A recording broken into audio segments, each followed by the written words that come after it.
ദൈവവിശ്വാസമുണ്ടോ? ഉണ്ട്. ദൈവവിശ്വാസം മാത്രം പോരാ ലക്ഷ്യത്തിലെത്താൻ. അതിന് ഉറച്ചൊരു മനസ്സുണ്ടായിരിക്കണം. പിന്നെ ഏകാഗ്രത.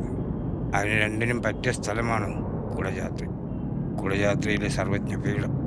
സർവജ്ഞപീഠമൊന്നും കയറിയില്ലെങ്കിലും കുടജാത്രി. മഞ്ഞുമൂടി കിടക്കുന്ന മലനിരകൾ, ഏതൊരാളുടെയും ഭാവനകളെ ഉണർത്തുന്ന ഒരു അന്തരീക്ഷം. Really a fantastic place. ആഹാ, കൊള്ളാലോ. ഇൻവെസ്റ്റിഗേഷന് പറ്റിയ സ്ഥലം. വേറെ തിരക്കൊന്നും ഇല്ലെങ്കിൽ നമുക്ക് ഈ യാത്ര മൂകാംബികയിലോട്ടാക്കിയാലോ? പോവാണെങ്കിൽ പോവാം. ഞങ്ങൾക്ക് തിരുവനന്തപുരത്ത് പോകണം. ഞങ്ങളോ? സാറിന് മനസ്സിലായില്ലേ? ഭാമ കയറാനുണ്ടെന്ന്, പൊന്നാനിന്ന്. Phone phone. നിങ്ങൾക്ക് മാനേഴ്സ് ഇല്ലേ? ഇല്ല. മറ്റുള്ളവരുടെ മൊബൈൽ നോക്കിയിരിക്കാൻ.